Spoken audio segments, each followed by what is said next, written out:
This is John Kohler with DiscountJuicers.com.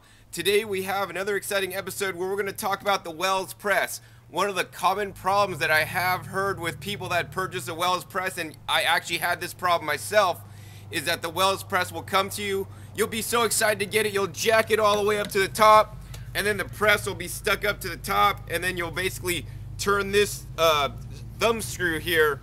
Basically, you got to turn it like about one full turn, and the press is still stuck up at the top, you know, and it doesn't come down. What do you do? Hey, this thing's defective, man. Send it back. I want a new one. You know, well, you know, this is actually an uncommon occurrence, but it can happen sometimes when the press is brand new, because it is brand new from the factory and it really hasn't kind of gotten worked in yet. You know, it's like when you get a pair of shoes and they're really stiff and you haven't kind of worked them in yet until they're comfortable. So the press is just still a little bit stiff, so you need to work with it. So if your press is jacked all the way up and it's not coming down, once again, this only happens usually when there's no pressure on the jack. Now, if you are juicing, like, you know, vegetables in a press bag, then there's actually pressure against the press that will allow it to come down even after you did the thumb screw.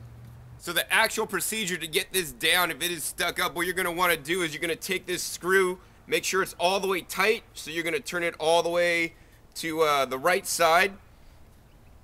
And then what you're going to do is you're going to turn it, let's see, all the way around. That's a half a turn. And that's a full turn approximately. If you probably do it about one full turn, let's do another 2 full turns. 2 full turns, you're good. So you want to make sure you have pressure off this, because this is what's going to lower the press.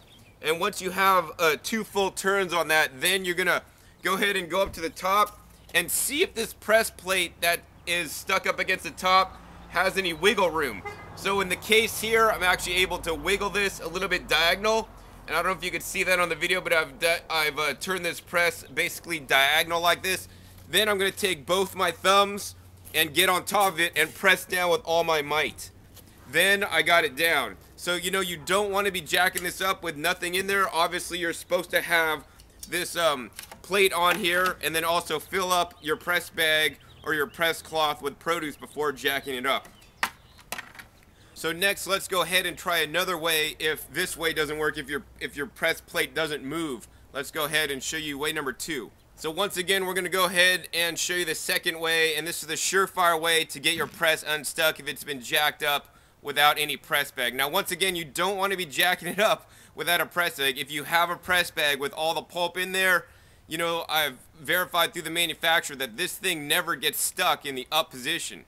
If it is, then it's definitely defective, but he's never seen that, and I haven't either. So in any case, what you're going to do in this situation is you're going to once again take this thumb screw, turn it counterclockwise, so righty-tighty, lefty-loosey. So you're going to turn it left, 2 full rotations. There's a half rotation, 1 rotation, 1.5 rotations, and 2 rotations. Once you got it at 2 rotations, you're then going to take basically a 8mm nut driver. I think that also equates to about a 5/16 nut driver. And you're going to unscrew these 2 little nuts on the top of the press. Don't lose any of these pieces. You're going to find that a screw comes off with a nut at the top and also a washer. Let's unscrew the second one here. Once again, a nut and a washer, and the screw comes out, and the screw will come out of the bottom side here. Then the next thing you're going to do is just take your hand and very carefully push this piece out. Now once you push this piece out, this is the whole press apparatus. Then you're going to take the other hand, or take 2 thumbs on this side, and push the press down. It should come out without any resistance.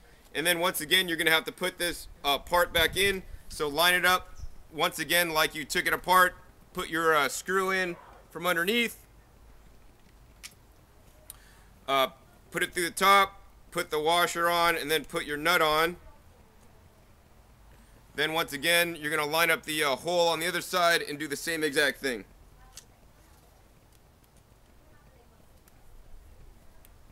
Then you're going to take your nut driver once again and tighten it up until it's nice and tight.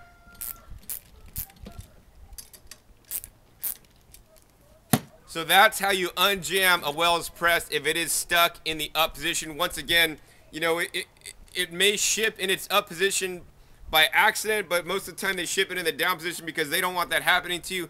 The other thing to remember is don't ever jack your press up without any pulp in there. You know, you should always have this tray in here and then a press bag or a press cloth filled with pulp before you jack it up. The reason why this unit was actually originally stuck was because I took this to a show and it was out on a demonstration table and somebody actually jacked this up when I wasn't looking and it was just stuck in the up position, and then I tried to turn it, you know, just to have it come down and it wouldn't come down. So I actually had to do one of the two methods that I just showed you. Actually, I was okay with the first method, but you might have to do the second method, which is the surefire method to get your wells press unstuck. So once again, when you are using a press or a new juicer or new kitchen appliance like a blender or food dehydrator, you know, it's a learning curve. Just like the first time you got on a bicycle to ride a bicycle down the street, you might have fell off the first time, and you have to get back on and try again and be persistent and learn how to use the machine or the equipment. I'm sure the first time you jumped in a car, you just didn't get in the car, jump in, hit the gas, and go.